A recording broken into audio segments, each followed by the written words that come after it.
Hello guys, I hope आप लोग बढ़िया होंगे। तो आज मैं आप सबको एक बात बताना चाह रहा हूँ कि जो हैकिंग्स वगैरह जो होती है वो कैसे होती है, वो कौन से प्लेटफॉर्म पे होती है और वो कैसे काम करती है, तो इसी विषय में आज मैं बात करने वाला हूँ। तो हैकिंग पहली बात क्या होती है? हैकिंग एक तरह का एक प्रोसेस है जिससे किसी भी इंसान का डेटा चुराया जाता है। तो इस प्रोसेस में जो हम लोग जो हैकर्स यूज़ करते हैं ना, वो किसी डेटा को चुराने के लिए किसी भी सिस्टम का इस्तेमाल करते हैं, जैसे कि वो फिशिंग के ज़रिए ही वो लोग करते हैं। फिशिंग होगा या फिर सोशल इंजीनियरिंग, वो लोग एक दूसरे को वो अपने विक्टिम को कन्विंस करते हैं कि कैसे हमें वो करना चाहिए, हमें क्या बोलना चाहिए कि वो हमारे अंदर में आ जाए, हमें क्या है।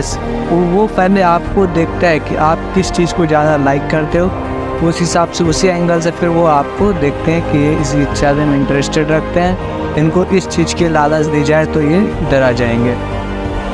तो ये लोगों के साथ फिशिंग की जाती है। ज़्यादातर इस पे वही लोग फंसते हैं जो नॉर्मली यूज़र्स होते हैं, जो इंटरेस्टेड ज़्यादा सोशल मीडिया पर विश्वास करते हैं। ऐसे तो हम लोगों पे तो उतना नहीं ध्यान देते, लेकिन ज़्यादातर कुछ लोग बहुत ज़्यादा ध्यान देते हैं। ऐसा नहीं है कि हम लोग ध्यान नहीं देते हैं, अक्सर ही लोग सारे लोग सोशल मीडिया पर सारे लोग ध्यान देते हैं।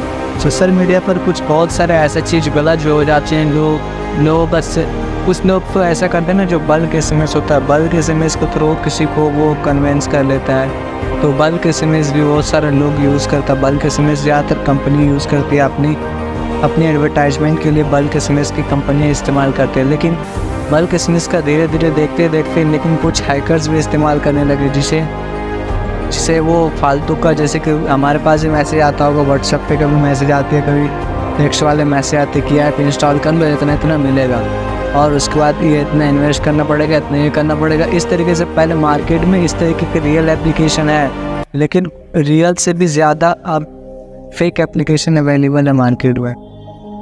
तो प्ले स्टोर उस एप्लीकेशन को हटा रही है। सारे जितने भी ऐप स्टोर्स हैं वो सब जिनके पास जिस एप्लीकेशन में वायरस डिटेक्ट करती है उस एप्लीकेशन को प्ले स्टोर डिलीट कर देती है।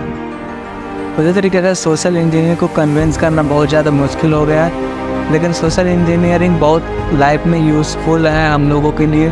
तो सोशल इंजीनियरिंग जो यूज़ करते हैं हैकर्स वगैरह, जो सोशल इंजीनियरिंग में फुल कोर्स में यही बताया जाता है कि हमें कैसे किसी को कन्विंस करना है, कैसे किससे बातें करनी चाहिए, किससे क्या बातें करें जो वो अपनी इन्फॉर्मेशन हमारे तक दे देगा। ऐसे नहीं है कि सारे लोग हमारे पास इसी की इन्फॉर्मेशन शेयर कर देगी, कुछ लोग ये इन्फॉर्मेशन हमारे पास सेंड करेंगे, लेकिन सारे लोग नहीं शो कर। अब क्या होती है, कुछ हैकर्स को मान लो कोई किसी के बारे में नज़दीकी तरीके से जानना हो, तो पहले वो क्या करेगा, पहले उसकी रहने सहने का तरीका देखेगा, बोलने का तरीका देखेगा, फिर वो उसको देखेगा कि वो किस चीज़ में ज़्यादा इंटरेस्टेड है, फिर उसको उसी चीज़ की लालच दे जाता है। फिर उसके बाद धीरे धीरे उस चीज़ में अगर इंटरेस्टेड होते गया तो फिर वो उसके जाल में फंस जाता है। तो हम लोगों को यार कहीं ना कहीं ये सब ध्यान देना चाहिए कि हम जिस तरफ जा रहे हैं क्या वो सही है या फिर वो गलत है। हम जिस सोशल मीडिया प्लेटफॉर्म सिस्टम या सर्विस को यूज़ कर रहे हैं वो सही है या फिर गलत है। कई सारे सोशल मीडिया सर्विसेज जो गलत है, जो सही है सो सही है, लेकिन सही में भी कुछ लोग गलत करने लगते हैं। अब क्या होता है कि अभी जो एक गेमिंग चला हुआ है तो फ्री फायर में क्या है ना, वो परचेसिंग का सिस्टम है। वो परचेस करते हैं तो वो लोग कपड़ा देते हैं, खरीद करके कुछ लोग बंडल्स में लेते हैं। तो खरीदना अच्छी बात है, लेकिन कुछ हद तक। लेकिन कुछ लोग इसमें क्या कर रहे हैं ना, वो ATM कार्ड से खरीद रहे हैं, फिर कुछ कार्डिंग वगैरह से खरीद रहे हैं। तो ये कार्डिंग जो हो गया वो गलत हो गया। यहाँ पर वो कार्डिंग का मेथड यूज़ करना बहुत बड़ी गलत बात है। और कहीं ना कहीं कार्डिंग का मतलब ये होता है कि आप दूसरे के अकाउंट को यूज़ कर रहे हो, तो ये गलत है। आपको दूसरे के अकाउंट यूज़ नहीं करना है। अगर आप परचेस कर रहे हो तो आपको खुद का अकाउंट यूज़ करना पड़ेगा। आप दूसरी का अकाउंट से इस्तेमाल कर रहे हो, उसके पैसा चोरी कर रहे हो, ये एक तरह का क्राइम है जो नहीं करना चाहिए।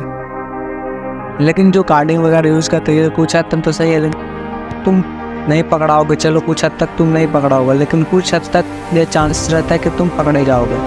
लेकिन कार्डिंग में जितने लोग पकड़ाते हैं सभी लोग आज तक छूटा नहीं है, ना ही कभी छूटेगा, क्योंकि ये एक तरह का क्राइम है। तो साइबर क्राइम से आपको प्लीज़ बच के रहना है, क्योंकि साइबर क्राइम एक बहुत बड़ा क्राइम है जिससे पकड़ने पर आपको छूटेगी नहीं।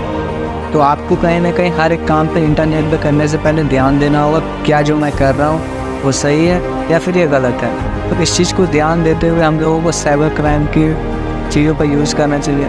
अब क्या आता है कि वो लिंक बेचकर, फंडा है जो लिंक बेचता है और उसकी डेटा को चुरा लेता है। तो ये फंडा नहीं, फंडा ये है कि तुम लोगों को पहले उस चीज़ में लालच दे जाता है। मान लो अभी कुछ मैसेज चले हुए ना कि ये अंबानी ने इतना में, अंबानी का ये हुआ तो इसके लिए इस खुशी में ये इतना का रिचार्ज दे रहे हैं। तो असल में वो रिचार्ज नहीं होता गाइस, वो हम लोगों को फंसाने का तरीका होता है, जिससे वो फ़ोन नंबर इकट्ठा करता है। हम लोग जो सोचते हैं ना कि वो KBC वाला के पास मैसेज आता है, जो KBC से फेक KBC वाला जो मैसेज आता है हम लोग के पास, वो कहाँ से आता है? वो यही सब लोग, इसी सब के ज़रिए से वो फिर एक फ़ोन नंबर इकट्ठा करता है। उसके बाद देखता है आप लोग फेक मैसेज पे इंटरेस्टेड दिखाते हो, इसी वजह से वो लोग आपको कन्विंस करता है। फिर देखते हैं कि इसलिए ये बंदा इसमें इंटरेस्ट रखता है तो हम लोग इसको ही कन्विंस करते हैं, तब सही रहेगा। तो इसीलिए वो हमारे पास मैसेज करता है कि हमको कि उसके पास मेरा नंबर जाना ये पॉसिबल नहीं है और उसके पास इतना आसान से चला जाना।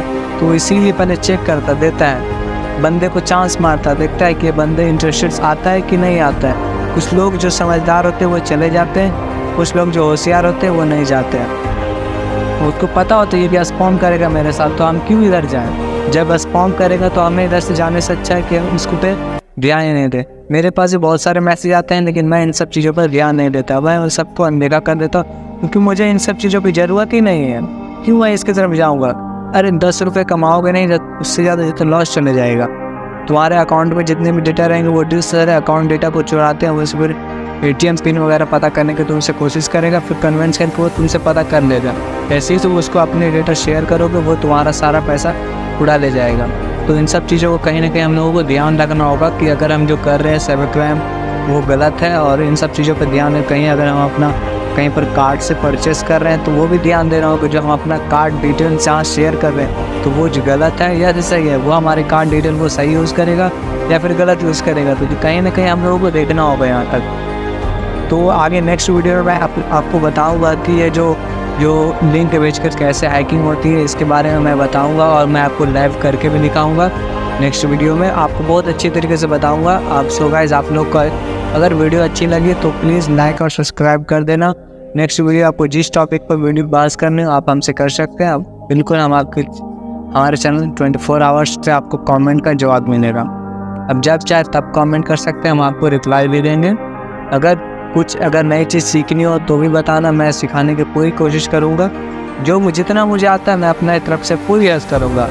Thank you for guys, please like और सब्सक्राइब कर देना, ताकि आपको अगर हमारी वीडियो आने वाली रहे तो आपके पास पहले पहुँच जाए। तो नोटिफिकेशन बेल आइकन भी जरूर बजा देना। Thank you guys.